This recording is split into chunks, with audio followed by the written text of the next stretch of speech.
নমস্কার। গল্প চিরন্তনীতে সকল শ্রোতা বন্ধুকে স্বাগত জানাই। আজ শুনবেন সাহিত্যিক গজেন্দ্র কুমার মিত্রের লেখা গল্প জ্যোতিষী।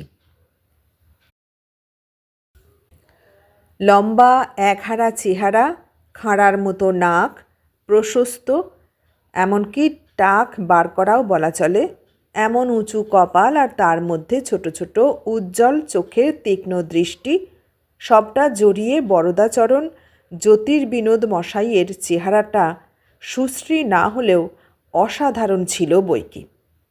তেমনি কি তার কণ্ঠস্বর! মক্কেলদের সঙ্গে কথা কইতে কইতে যখন তার চড়া এবং তীব্র কণ্ঠস্বর বিদ্রূপের হাসিতে ফেটে পড়ত, তখন মনে হতো যেন তা একটা শান্ত স্নিগ্ধ স্তব্ধতাকে কেটে কেটে নিজের প্রচণ্ডতার বেগে কোন সুদূরে পৌঁছে গেল নিমেষে। সুতরাং প্রথম যারা আসত তার কাছে, তারা তার চেহারা, চাহনি, বুদ্ধি ও কণ্ঠস্বরের এই উজ্জ্বল তীক্ষ্ণতায় অভিভূত হয়ে পড়ত। সে মোহের সঙ্গে ভয় মেশানো থাকলেও পরিণামে শ্রদ্ধারই সঞ্চার করত মনে মনে। এই অসাধারণ এবং তীক্ষ্ণ হবারই চেষ্টা করেছেন তিনি আজীবন। সে চেষ্টাকে তপস্যা বলাই উচিত। প্রথমেই তিনি সাবধান করে দিতেন মক্কেলদের, ওই যারা মিষ্টি মিষ্টি কথা বলে, একেবারে চাঁদ হাতে তুলে দেয়, আমি তাদের দলে নই। মিছে করে বানিয়ে বলতে পারবো না যে পরের সম্পত্তি হঠাৎ হাতে পড়বে কিংবা অপুত্রকের ছেলে হবে, ওতে আমার ঘৃণা বোধ হয়।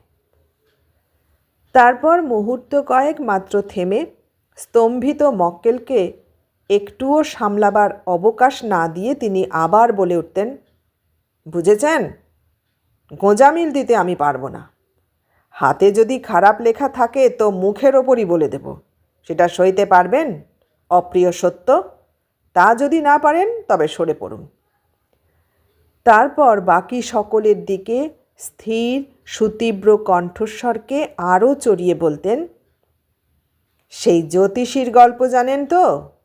একজনের হাত দেখে বলে দিয়েছিল যে তোমার একটা বড় রকমের লাভ হবে আর সামান্য কিছু লোকসান।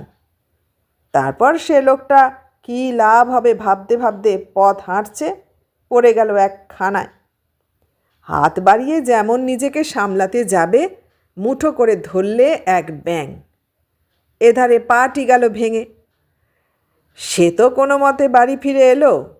তারপর জ্যোতিষীকে ডেকে বলল, দৈবজ্ঞী ঠাকুর, এ কি লাভের মধ্যে ব্যাঙ আর অপচয়ের মধ্যে একেবারে পাটা? এটা কি আপনার মোটা লাভ আর সামান্য লোকসান? জ্যোতিষী তখন তাকে বুঝিয়ে দিলে যে তা কেন, খানায় যখন পড়েছ তখন মাথাটাও তো ফাটতে পারত, তাহলে মারাই যেতে একেবারে। এ তবু পা ভেঙেছে, খুঁড়িয়ে চলতে পারবে অন্তত। জীবনটা যে বেঁচে গেল, এ কি কম লাভ? এই বলে প্রচণ্ডভাবে আর একবার হেসে উঠতেন।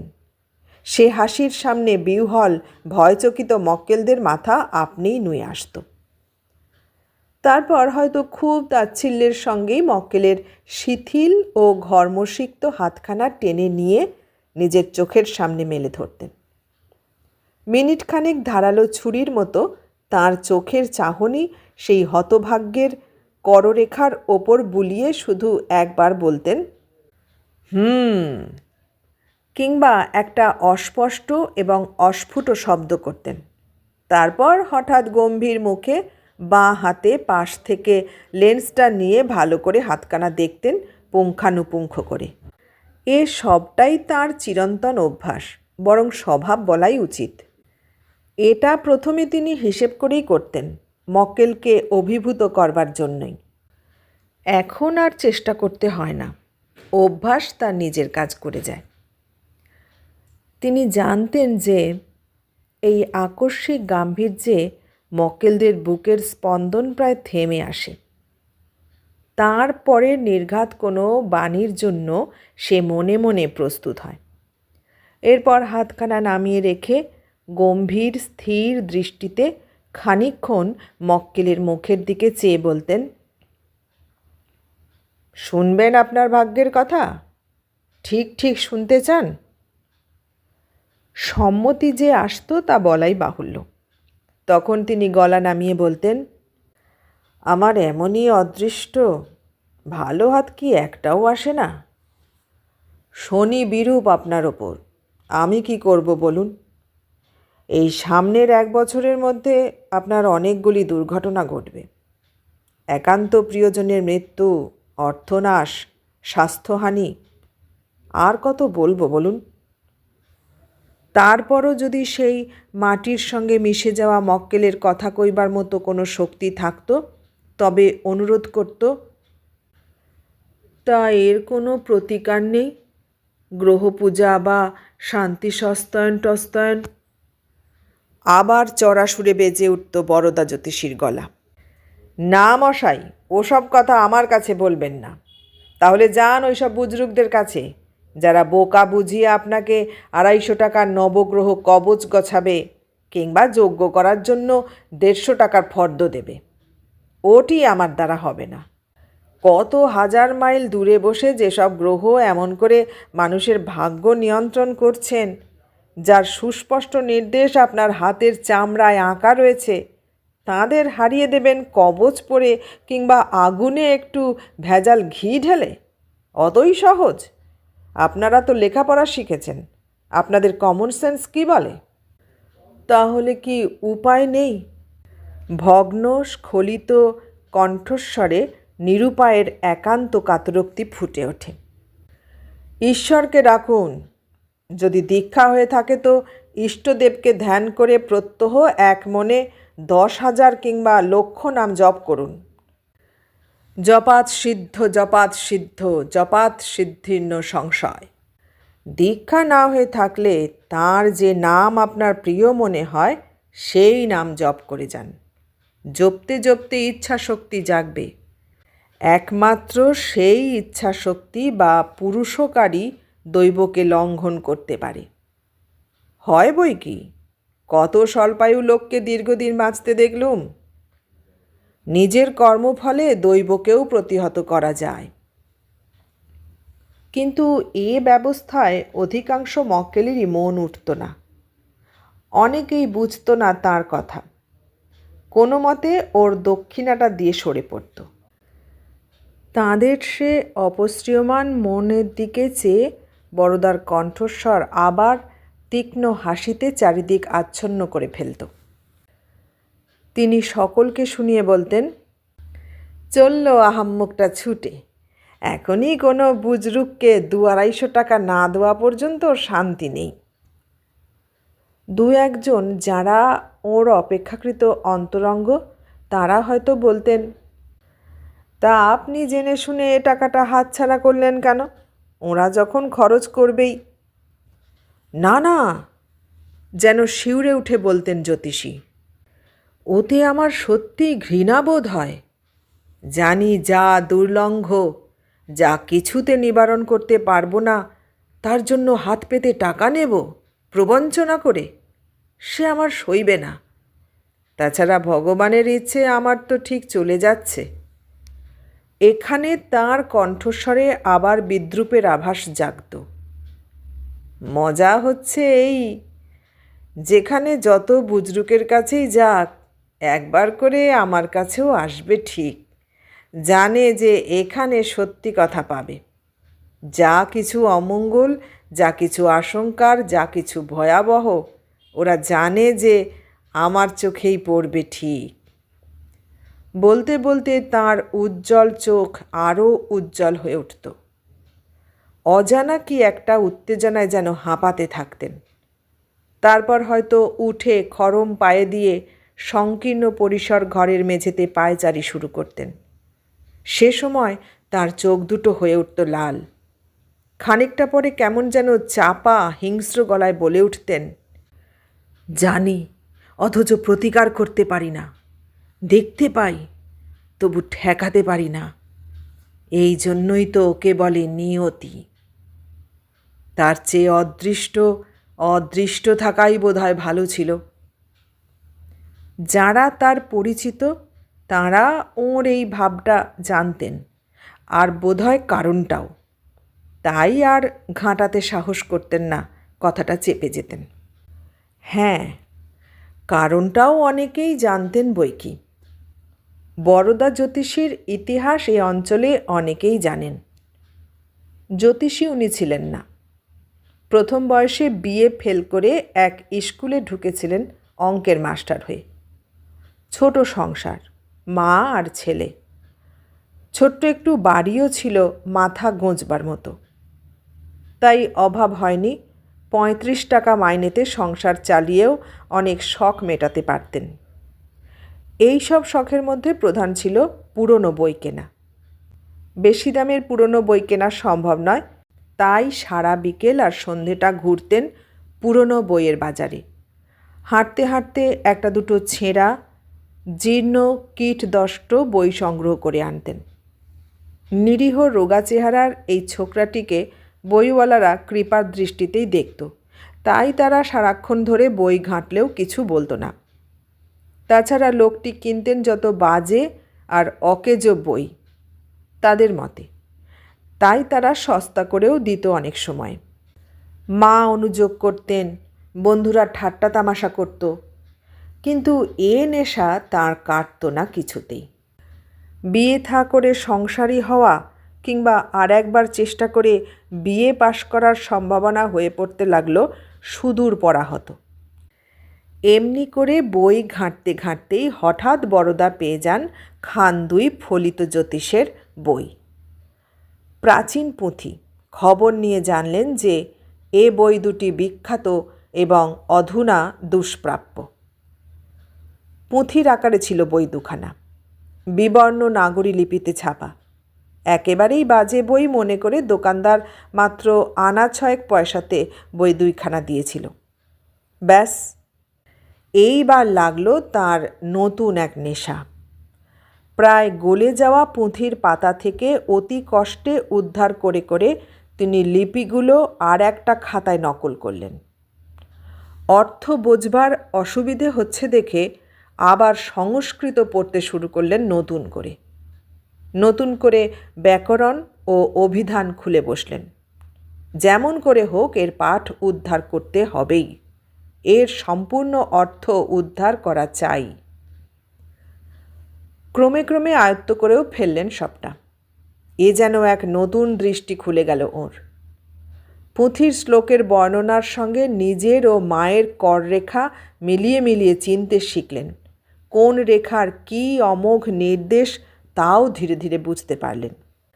কিন্তু তবু ঠিক বিশ্বাস হয়নি।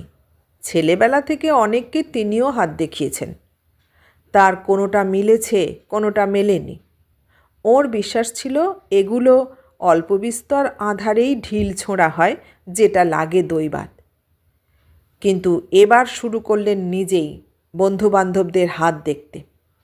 একে একে বহু লোকের হাত দেখলেন তিনি, বিনা পয়সায় সেধে সেধেই।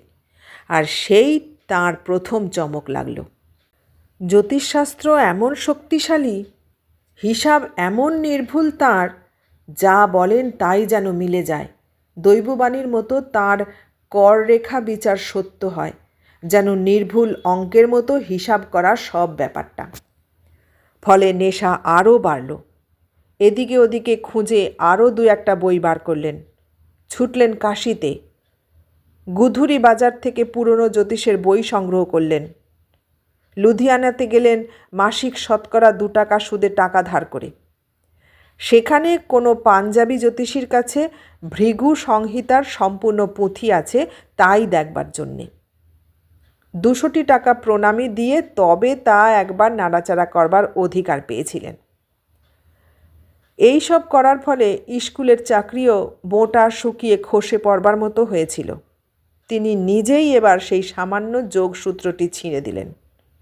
এই বাড়িরই বাইরে সাইনবোর্ড লাগিয়ে বসে গেলেন পেশাদার জ্যোতিষী রূপে। নবদ্বীপে ৫টি টাকা দিয়ে জ্যোতির্বিনোদ উপাধি তার আগেই আনানো হয়েছিল। কিন্তু শখ করে হাত দেখানো এক জিনিস, আর টাকা খরচ করে দেখানো আর এক। যেসব বন্ধুবান্ধবরা এতদিন উৎসাহ সহকারে ঘিরে থাকত, তারা সরে পড়ল। তাছাড়া তাদের কাজ তো হয়েই গিয়েছিল। এখন মক্কেল আর আসে না। দিনের পর দিন কাটে, রাত্রির পর রাত্রি। পাশে লেন্সখানা রেখে টেবিল ল্যাম্পের আলোকে ঝুঁকে পড়ে দীর্ঘ রাত্রি পর্যন্ত বরদা জ্যোতিষী পড়াশোনা করেন। সে পড়াশুনোয় ব্যাঘাত ঘটে না একটুও। এধারে বাড়িটিও বাঁধা পড়ল। মা অনুযোগ করে করে হাল ছেড়ে দিলেন। এ আবার কি শখ বাপু, যা হয় একটা চাকরি বাকরি দেখে নে, মাথা গোঁজবার এ স্থানটুকুও গেলে দাঁড়াবি কোথায়? কিন্তু বরদা জ্যোতিষী তার নিজের ভাগ্য তখন দেখে নিয়েছেন। এই তার বৃত্তি, এই বৃত্তিতেই তার জীবন ধারণ করতে হবে।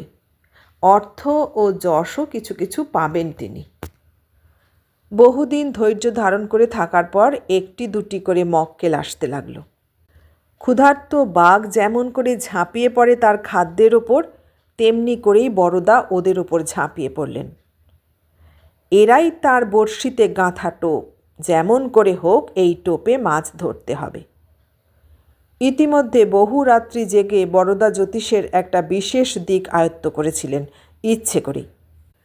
মিছে করে ভালো ভালো কথা সাজিয়ে বলে আর 5 জন জ্যোতিষী যেমন করে হাত দেখে তেমন করে দেখতে গেলে পসার জমাতে বহু বিলম্ব।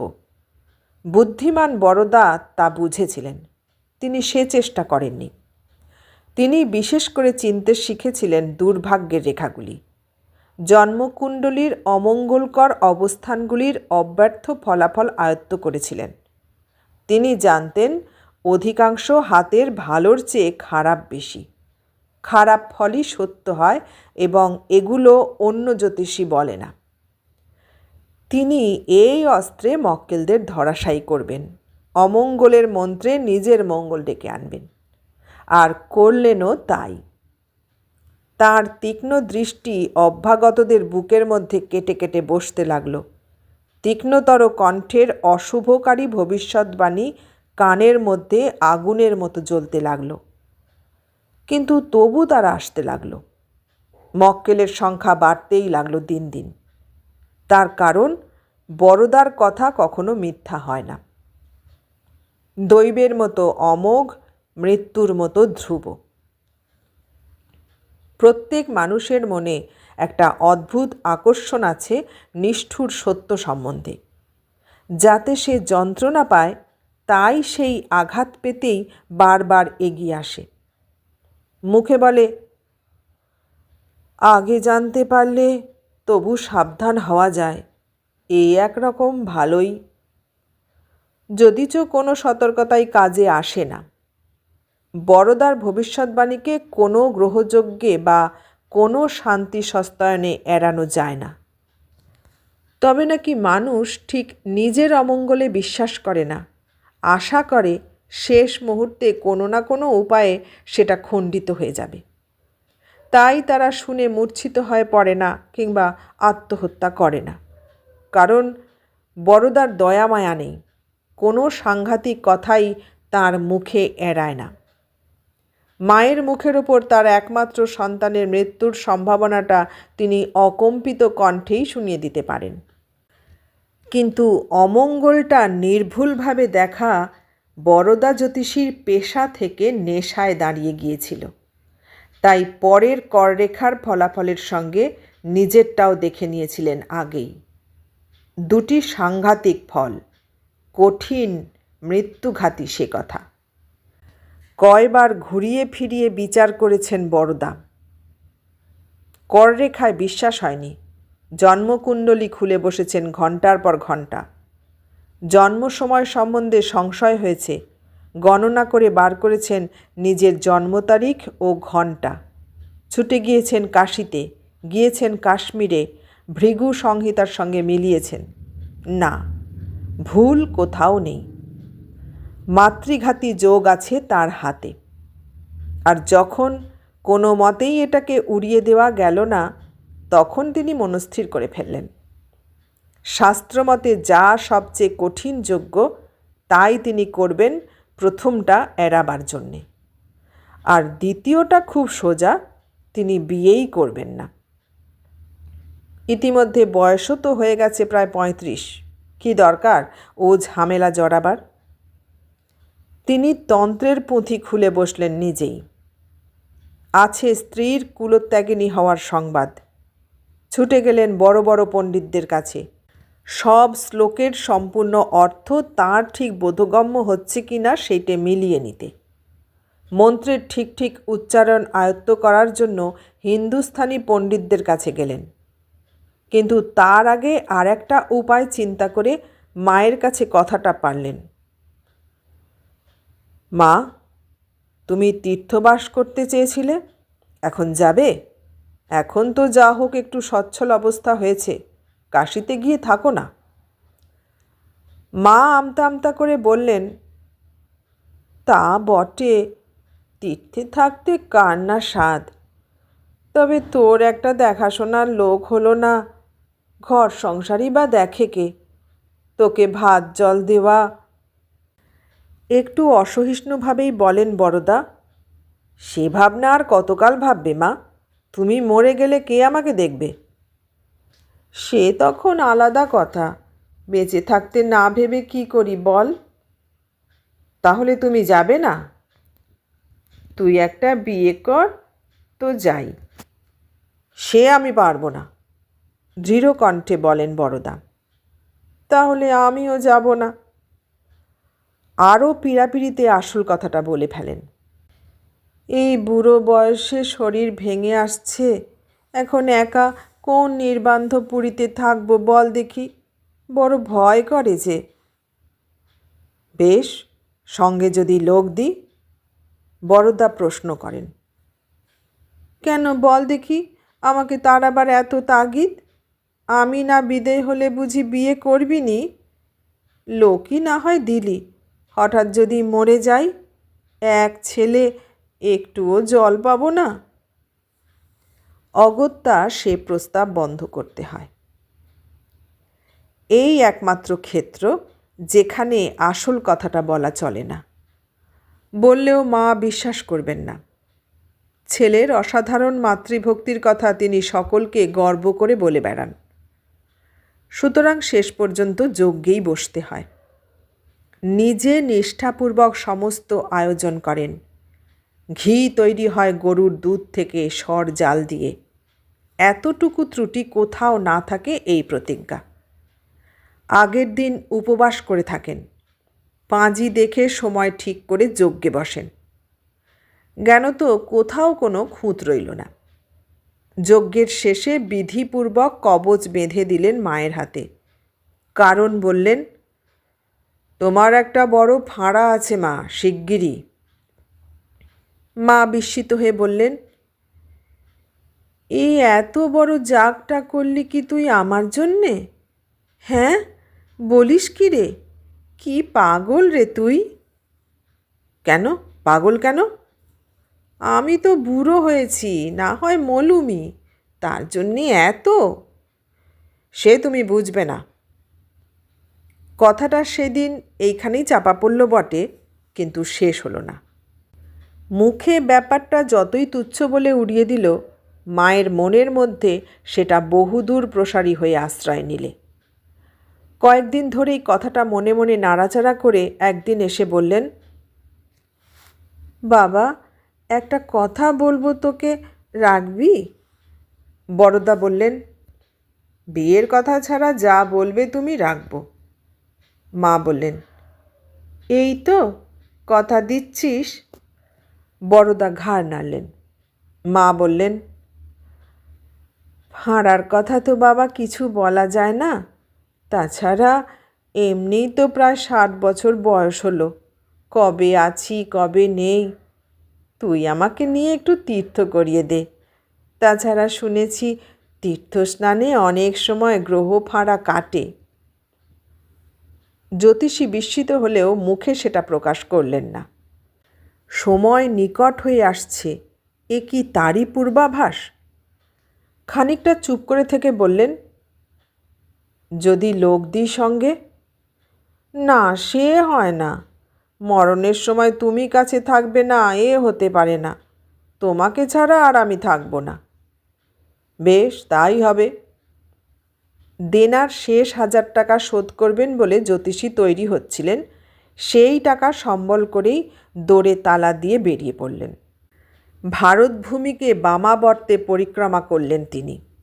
কলকাতা থেকে পুরী, সেখান থেকে সিংহাচল, গোদাবরী, পক্ষীতীর্থ, শ্রীরঙ্গম, রামেশ্বর হয়ে বোম্বের পথে নাসিক, পঞ্চবটী, প্রবাস, দ্বারকা, পুষ্কর সেরে মথুরা, বৃন্দাবন হয়ে সোজা চলে গেলেন হরিদ্বার, সেখান থেকে কুরুক্ষেত্র, প্রয়াগ হয়ে কাশী এসে নামলেন। মাকে বললেন, মোটামুটি তোমার সব সারা হয়ে গেল মা, বাকি শুধু রইল গয়া। যাবার পথে বাবার পিণ্ডটা দিয়ে ফিরব। তা যা হয় করিস বাবা, এখন কাশীতে দুদিন বিশ্রাম কর। বাবা, হাঁপিয়ে উঠেছি। বড়দাও ক্লান্ত হয়ে পড়েছিলেন। প্রস্তাবটা তার ভালো লাগলো। তাই ধর্মশালাতে 3 দিনের বেশি থাকতে দেয় না বলে পাণ্ডার সহায়তায় গণেশ মহল্লায় একটা বাড়িতে দৈনিক 4 আনা ভাড়ায় ঘর ঠিক করলেন। বাঙালি ব্রাহ্মণ স্ত্রী পুত্র নিয়ে থাকেন সে বাড়িতে, তিনিই ঘর ভাড়া দেন। সংসার চালাবার এই একমাত্র অবলম্বন।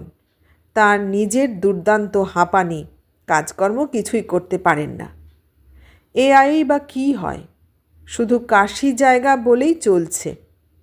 ওধারে মেয়ে বিবাহযোগ্যা হয়েছে, 18 পেরিয়ে যায়। বিয়ে দেবার কোনো উপায় নেই, তিনি দেখতে পাচ্ছেন না। পয়সা নেই, কে আর নেবে তার মেয়েকে, ইত্যাদি অনেক দুঃখের কথাই বললেন বাড়ি ভাড়া দেবার সময় ভদ্রলোক। বড়দা কৌতূহলী হয়ে মেয়েটির দিকে তাকালেন। বেশ সুশ্রী মেয়েটি, যৌবনে ও স্বাস্থ্যে টলমল। ময়লা কাপড়ে ও নিরাভরণ অবস্থাতেও সে দৃষ্টি আকর্ষণ করে। মনে মনে স্থির করলেন বড়দা, অবসর সময়ে মেয়েটির হাত দেখবেন। কিন্তু সে অবসর আর মিলল না। সেই দিনই মা গেলেন কেদারনাথ দর্শনে। কি মনে হলো, বললেন, এখানে স্নান করব বাবা একটু। সে কি মা, এমন অসময়ে? সকালে তো স্নান করেছ। তা হোক বাবা, এসেছি, এখানে স্নান করব না? তিনি নামলেন জলে। 2 পা নেমেই কিন্তু বলে উঠলেন, এ যে বড্ড পেছল রে, ও বাবা, ধর আমাকে। তখন স্নানার্থী কম, অপরে কেউ হাত ধরবে সে সম্ভাবনাও নেই। বড়দা ব্যস্ত হয়ে জামা কাপড় শুদ্ধ নেমে এলেন, কিন্তু তাড়াতাড়িতে তিনি সাবধান হননি। তাঁরও পা গেল পিছলে। সেই অবস্থাতে সামলাবার আগেই তিনি গিয়ে পড়লেন মার ওপর। হাত ধরার আর অবসর হলো না। চোখ মেলবার আগেই মা কোথায় তলিয়ে গেলেন। তারপর চেঁচামেচি, হইচই, যা হবার সবই হলো। অনেক কষ্টে, বহু চেষ্টায় দেহ খুঁজে পাওয়া গেল, কিন্তু সে মৃতদেহ। বড়দা কথা কইলেন না, কাঁদলেন না, চুপ করে একদিকে চেয়ে বসে রইলেন। শুধু দৃষ্টিটা তার যেন আরও উগ্র, আরও ভয়ানক হয়ে উঠল। যাই হোক, লোকজন ততক্ষণে বিস্তর এসে জড়ো হয়েছিল। খবর পেয়ে ওর নতুন বাড়িওয়ালাও এলেন, সঙ্গে তার মেয়ে সরমা। সরমাই সাহস করে এগিয়ে এসে বললে, উঠুন, এমন করে বসে থাকলে তো চলবে না। মায়ের শেষ কাজ আপনাকেই তো করতে হবে। মায়ের ঋণ শোধ করুন। তা বটে। এতক্ষণে বড়দা বিহ্বল দৃষ্টিতে তাকালেন চারিদিকে। উঠে দাঁড়াতে গেলেন, মাথাটা কেমন টলে উঠল। সরমা ভাগ্যে ওকে লক্ষ্য করছিল, তাড়াতাড়ি হাতটা ধরে ফেলাতে সে যাত্রা সামলে নিতে পারলেন। সরমাই হাত ধরে ওকে টেনে নিয়ে গেল মায়ের মৃতদেহের কাছে। স্থানীয় লোকেদের সহৃদয়তায় পুলিশ হাঙ্গামা আর হলো না। সব দাহ করার অনুমতি পাওয়া গেল সহজেই। মণিকর্ণিকায় নিয়ে যাওয়ারও লোক মিলল। শেষ কাজ ভালোভাবেই সুসম্পন্ন হয়ে গেল। কিন্তু দাহ সেরে বাড়ি ফিরে বড়দা যেন একেবারে ভেঙে পড়লেন। হাত পা যেন তার নয়, নিজের কোনো ইচ্ছা শক্তিও নেই। বিহ্বল জড়ো হয়ে পড়েছেন। সেই তীক্ষ্ণধী, কটুভাষী, ভয়ঙ্কর জ্যোতিষীকে আর কোথাও খুঁজে পাওয়া যায় না তার মধ্যে। তিনি শিশুর মতো অসহায়, বৃদ্ধের মতো পরনির্ভরশীল হয়ে উঠলেন। এই সংকট মুহূর্তে সরমা তাঁর যা সেবা করলে অসাধারণ। দেখা গেল মেয়েটির শুধু রূপই নেই, গুণও আছে। সে একেবারে নিকট আত্মীয়ার মতোই বরদার সব ভার নিজের হাতে তুলে নিলে। নিপুণা গৃহিণীর মতোই সব দিকে তার নজর, জননীর মতোই অতন্দ্র ও অস্খলিত তার সেবা। বরদা মুগ্ধ, কৃতজ্ঞ না হয়ে পারেন না। সব ভারই তিনি এই মেয়েটির উপর তুলে দিয়ে যেন বাঁচলেন। দুপুরের হবিষ্যের জোগাড় করা, রাত্রের জলখাবার, শ্রাদ্ধের তিল বাছা, সব কাজই সহজে সরমার ওপর এসে পড়ল। বরদা নির্লিপ্ত উদাসীনতার সঙ্গে চেয়ে চেয়ে দেখতে লাগলেন শুধু। শ্রাদ্ধ শান্তির পর বরদা বাড়ি ফেরবার জন্য প্রস্তুত হলেন। বিদায়ের পূর্বে সরমার বাবাকে প্রণাম করতে গিয়ে কথায় কথায় বললেন, আপনাদের ঋণ আমার শোধ করার উপায় নেই, তবু যদি কিচ্ছু করবার থাকে তো বলুন। আপনাদের সামান্য কিছু উপকার করতে পারলে খুশি হব। ব্রাহ্মণ খানিকটা চুপ করে থেকে বললেন, সত্যি সত্যিই উপকার করতে চান? করবেন? নিশ্চয়ই করব, অবশ্য সাধ্যে কুলোলে। কথা দিচ্ছেন? হ্যাঁ। তাহলে আমার কন্যাটিকে গ্রহণ করুন, ও আপনার খুব অনুপযুক্ত হবে না। সে কি? শিউরে চমকে ওঠেন বরদা। ব্রাহ্মণের কন্যাদায়ের কাছে আর কি আছে বলুন? আপনিও ব্রাহ্মণ, ব্রাহ্মণের ব্রাহ্মণই গতি। কিন্তু বিবাহ আমি যে কখনোই করব না স্থির করেছি। ও, স্থির করেছেন, সেটা কোনো বাধা নয়। আপনি আমাকে কথা দিয়েছেন যে সম্ভব হলেই আপনি আমার অনুরোধ রাখবেন। এক্ষেত্রে অসম্ভব কোনো বাধা নেই। আপনি সেসব কথা বুঝতে পারছেন না। সে হবার নয় কার্তিকবাবু, ব্যাকুল হয়ে বলেন বরদা জ্যোতিষী। মধুতিক্ত কণ্ঠে কার্তিকবাবু বললেন, হবার নয় যে তা তো জানি, তাই তো চুপ করেই ছিলাম। দরিদ্রের কন্যাকে কে আর নিতে চাইবে বলুন? নেহাত আপনি কথাটা তুললেন বলেই তাই। অভিমানের সুরই তাঁর কণ্ঠে। বরদা একবার চোখ বুজে মাকে স্মরণ করার চেষ্টা করলেন। তাঁর মানুষচক্ষুতে ফুটে উঠল নিজের কররেখার সুস্পষ্ট ইঙ্গিত।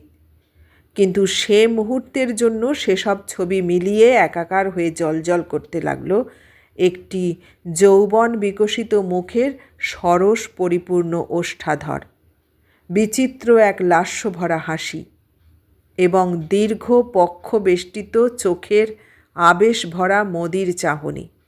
সরমা, তাই তো বটে।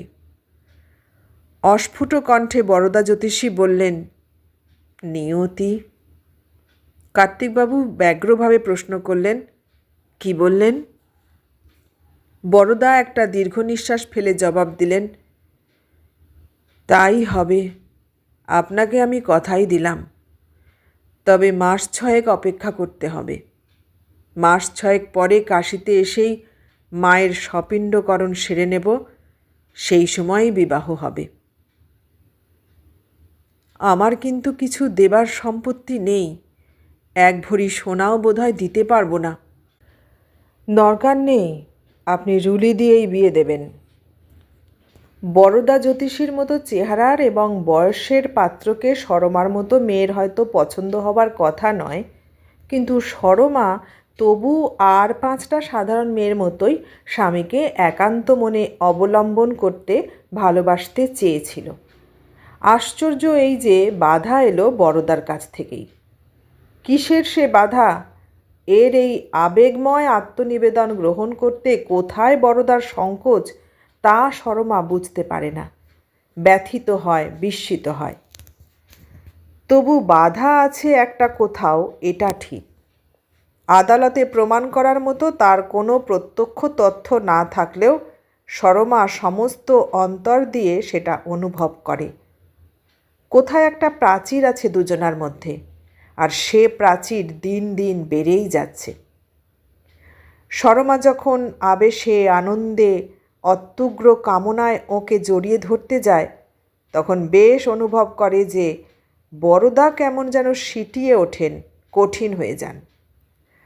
ওর যৌবনপুষ্ট কমনীয় বাহু দিয়ে স্বামীর গলা জড়িয়ে নিজের ওষ্ঠাধর এগিয়ে নিয়ে গেলেও তার চুম্বন করতে মনে থাকে না, বরং কেমন একটা অদ্ভুত দৃষ্টিতে তাকিয়ে থাকেন ওর মুখের দিকে। নিজের বাসনা ধিকৃত হয়ে ফিরে আসে। রাত্রের রসালাপ জমে না, কথা কইলে উত্তর মেলে না, আপন মনেই কী ভাবতে থাকেন বড়দা। ক্রমশ সরমা অনুভব করে যে তার সম্বন্ধে একটি সন্দিগ্ধ ভাব আছে বড়দার মনে। যখন যেখানে যে কাজই থাক না কেন, মনে হয় তার একটা সজাগ চোখ আর কান ওকে অনুসরণ করছে সর্বদা। সোজাসুজি যখন তাকিয়ে থাকেন, তখনও সে দৃষ্টিতে রূপ যৌবনের প্রশংসা ফুটে ওঠে না, ফোটে না তাতে লালসা, শুধু একটা সন্দেহ, একটা অবিশ্বাস, নির্ভরশীলতার অভাবই দেখতে পায়। তবু সরমা বোঝে যে এটা স্ত্রী সম্বন্ধে স্বামীর ঠিক সাধারণ অবিশ্বাস বা সন্দেহ নয়, তাছাড়াও কিছু একটা। কি যেন ভাবেন ইনি সদা সর্বদা, আর সে তাকে কেন্দ্র করেই। কিন্তু রাগ হয় ওর এই জন্য যে এ সম্বন্ধে প্রশ্ন করেও বড়দার কাছ থেকে কোনো জবাব পাওয়া যায় না। কি ভাবেন উনি, কেন ভাবেন, কি মনে করেন ওকে, ওকে কি তার বিশ্বাস হয় না? কেন হয় না? আরও কি চান উনি ওর কাছ থেকে? এসব প্রশ্নের কোনো জবাবই মেলে না, শুধু সেই বিচিত্র চাহনি মেলে স্থির হয়ে থাকেন বড়দা। ওর অন্তরের সমস্ত আকুলতা যেন এক পাষাণ প্রাচীরে ঠেকে বৃথাই মাথা কুটে ফিরে আসে। তবু কিছুদিন সে তার সান্নিধ্য পেয়েছিল। আদর না হোক, আদরের অভিনয়ও করেছিলেন। ক্রমশ সে সুখও চলে গেল। বড়দার পসার বেড়েছে, বাইরের ডাক ও কাজ দুইই বেশি। লোক যখন থাকে না, তখন থাকে ঠিকুজি বা কুষ্ঠি করার কাজ। তাও যখন থাকে না, তখন টেবিল ল্যাম্পের আলোতে ঝুঁকে পড়ে পুঁথি আর খাতার পাতা উল্টান, মাঝে মাঝে নিজের কররেখার দিকে তাকিয়ে থাকেন এক দৃষ্টে। সরমার যৌবনের সুরা যত তাঁকে মাতাল করতে চায়, ওর রূপের আগুন তার দেহের পতঙ্গটাকে যত আকর্ষণ করে, ততই তিনি কঠিন হয়ে থাকতে চেষ্টা করেন, আর বারবার ব্যর্থ আগ্রহে পুঁথির পাতার মধ্যে সান্ত্বনা খুঁজতে চেষ্টা করেন, যদি এখনও কোথাও তার হিসেবের ভুল বার হয়, যদি এখনও মিথ্যা প্রতিপন্ন হয় তার আশঙ্কা। এমনি করে ভুল বোঝবার পাঁচিল ধীরে ধীরে দুর্লঙ্ঘ হয়ে ওঠে। আশঙ্কা ও সংশয় থেকে বিতরাগ, বিতরাগ থেকে বিদ্বেষ জন্মায় সরমার মনে। ও বিদ্রোহ করে স্বামীর এই অকারণ সন্দিগ্ধতার বিরুদ্ধে। ওর পরিপূর্ণ যৌবনের ডালি স্বামী তো দুপায়ে করে সরিয়ে দিয়েছেন, যাতে তার প্রয়োজন নেই, লোভ নেই। তার সম্বন্ধে এত সতর্কতা কেন, এত আগলাবার চেষ্টা কেন? সে কি করেছে, কার সঙ্গে মিশেছে, মিশবার লোকই বা কই? তবে এত সন্দেহ, এত আশঙ্কা কেন? ক্ষিপ্ত হয়ে ওঠে সরমা এক সময়। সে এর শোধ নেবেই। ওই তো চেহারা ওর, যৌবনে ভাঁটা পড়েছে কবে, শীর্ণ রুক্ষ বৃদ্ধ। ওর এত অহংকার, ওকে বাড়িতে এনে এমন করে অবহেলা করবে? সে অকস্মাৎ শুরু করলে স্বামীকেই সম্পূর্ণ অবহেলা করতে। তার খাওয়া দাওয়ার খবর নেওয়া হয় না, দিনরাত নিজের প্রসাধন ও বেশভূষা নিয়েই থাকে।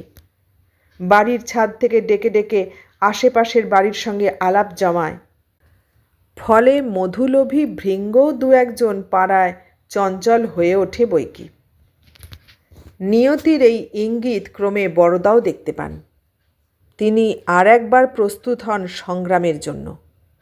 কবচ তৈরি করে ধারণ করেন, স্ত্রীর বাহুমূলে বেঁধে দেন। নানা পাথরের আংটিতে তার হাত ভরে যায়। এধারেও সতর্কতার শেষ নেই। ছাদে উঁচু করে পাঁচিল তুলে দিলেন। বাইরের লোকজনের সঙ্গে মেশা নিষিদ্ধ হলো। কড়া পাহারা দিতে লাগলেন সর্বদা নিজেই। একদিন ঝিকে পাড়ায় একটি ছোকরার সঙ্গে গল্প করতে দেখে তাকে জবাব দিয়ে দিলেন তখনই। খুঁজে নিয়ে এলেন পুরনো এক চাকরের সুপারিশে এক চাকরকে। নেহাতি বালক সে, 17-18 বছর বয়স হবে বড়জোর। তাকে নিভৃতে ডেকে বুঝিয়ে দেন যে কড়া নজর রাখাই তার সর্বপ্রধান কর্তব্য।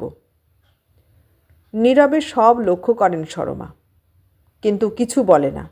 শুধু ওর চোখ দুটো হিংস্র হয়ে ওঠে। সাপের মতো তা ক্রূর এবং অব্যর্থ। প্রতিহিংসার জন্য সেও প্রস্তুত হলো। না, অপমানের উপযুক্ত জবাব সে দেবেই। মনে মনে হেসে সে মনোযোগ দিলে চাকরটির ওপরেই। 18 বছরের ছেলে, সে রূপের আগুনে নিমেষে ঝাঁপিয়ে পড়ল, সামান্যতম প্রয়াসের অপেক্ষা মাত্র।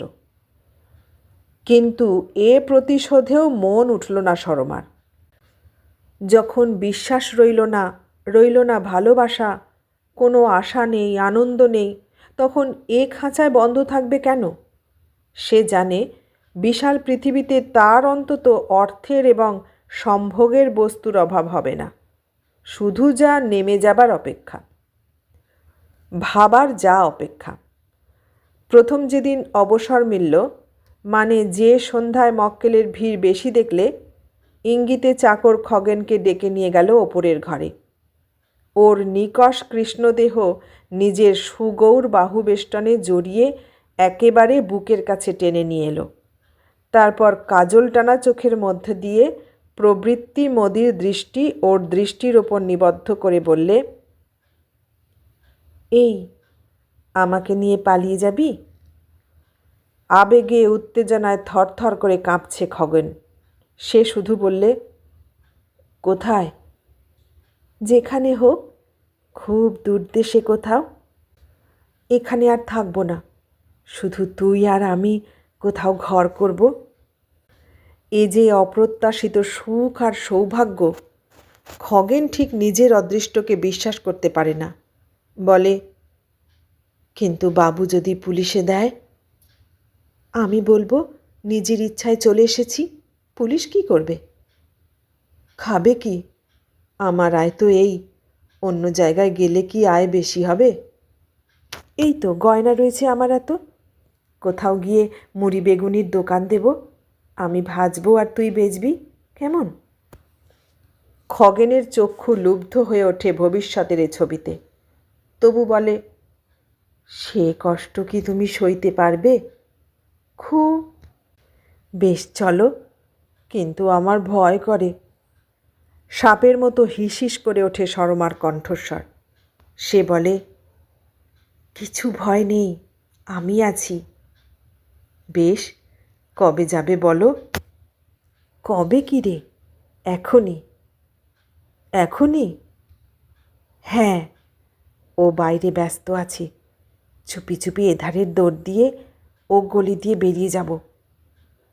কিন্তু জিনিসপত্র, কাপড় চোপড় কিছু দরকার নেই, তাতে দেরি হয়ে যাবে, লোকে সন্দেহ করবে। কিছু নগদ টাকা আছে আমার হাতে, সব কিনে নেব। মূঢ় পতঙ্গের বাধা দেবার আর শক্তি ছিল না। নিয়তির মতো নিষ্ঠুর ওই মেয়েটির ইচ্ছার কাছে আত্মসমর্পণ করে সে সহজেই। সরমারও আর তর সইছে না। খগেনকে ওর প্রয়োজন ছিল না, প্রয়োজন থাকবেও না দুদিনের বেশি। এটা শুধু চরম প্রতিশোধ নেওয়া ওর স্বামীর ওপর। ওর চোখ অদ্ভুত একটা আনন্দে জ্বলতে থাকে। তখনই এক বস্ত্রে খগেনের সঙ্গে সে গৃহত্যাগ করলে, ফেলে রেখে গেল শুধু বাঁ হাতে বাঁধা কবচখানা। মক্কেলদের সঙ্গে কথা কইবার ফাঁকে ফাঁকে বড়দা একটা কান পেতে রাখতেন ভেতর দিকে সর্বদাই। আজ যেন বড় বেশি নিস্তব্ধ ঠেকল। কোনো মতে সবাইকে বিদায় করে ভেতরে উঠে এলেন এক সময়ে। বাড়ির মধ্যে ঢুকতেই প্রথমে নজরে পড়ল সদর দরটা খোলা হাহা করছে। ছুটে ভেতরের উঠোনে এসে দাঁড়ালেন। সারা বাড়িটা নিস্তব্ধ। চেঁচিয়ে ডাকলেন, খগেন। সাড়া নেই। ডাকতে গেলেন, সরমা। গলা কেঁপে কেমন একটা বিকৃত স্বর বেরোলো। ছুটে ওপরে এলেন। সব ঘর খোলা, সব খালি, কেউ নেই, কোথাও কেউ নেই। একটা ঘর থেকে আর একটায়, ওপর থেকে নিচে বার কতক ছুটে বেড়ালেন। একসময় পায়ে ঠেকল কি একটা জিনিস। কুড়িয়ে নিয়ে দেখলেন কবচটা। এইবার হাহা করে হেসে উঠলেন, অট্ট হাসি। শূন্য বাড়ির দেওয়ালে দেওয়ালে সে হাসি ঘুরে বেড়াতে লাগলো। সে হাসি পাগলের হাসি ঠিক নয়, কেমন যেন পৈশাচিক হাসি। খুব খানিকটা হেসে নেবার পর বড়দা নিজের হাতের কবচখানা টান মেরে ছিঁড়ে ফেলে দিলেন। আংটিগুলো খুলে নিয়ে নিজে হাতে ড্রেনের মধ্যে ফেলে দিলেন। তারপর আবার একচোট হেসে উঠলেন। এরপর বড়দা আরও একবার বিবাহ করেছেন। এও তাঁর কোষ্ঠীতে ছিল। এ স্ত্রীকে কারণে অকারণে নানা রকম নির্যাতন করেন। জানেন যে এ কোথাও যাবে না, এবার তিনি নিশ্চিন্ত। কিন্তু এরপর থেকেই মানুষের ভাগ্যের অন্ধকার দিক দেখার নেশা যেন তার আরও বেড়ে গিয়েছে। সে ক্ষমতাও যেন দিন দিন মানুষের সাধারণ ক্ষমতাকে ছাড়িয়ে চলেছে। তীক্ষ্ণ কণ্ঠকে তীক্ষ্ণতর করে নির্মম ও অব্যর্থ নিয়মিত অমোঘ নির্দেশকে তিনি অনায়াসে উদ্ঘাটিত করেন। হতচকিত ভাগ্যতাড়িত হতভাগ্যদের পাংশু বিবর্ণ মুখের দিকে চেয়ে তিনি যেন কি অপূর্ব আনন্দ পান, কেমন একরকম প্রতিহিংসার আনন্দ। আর মাঝে মাঝে হেসে ওঠেন অস্বাভাবিক রকমের তীক্ষ্ণ আর তীব্র বিদ্রূপের হাসি। সে হাসি যেন চারিদিকের স্তব্ধতাকে কেটে কেটে দূর থেকে দূরান্তরে বিস্তৃত হয়ে পড়ে।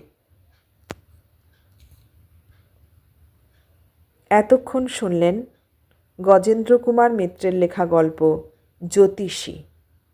কেমন লাগলো গল্পটা? ভালো লাগলে লাইক, কমেন্ট, শেয়ার করবেন। আর নতুন বন্ধু হলে সাবস্ক্রাইব করার অনুরোধ রইল। সবাইকে অনেক ধন্যবাদ জানিয়ে আজ এখানেই শেষ করলাম।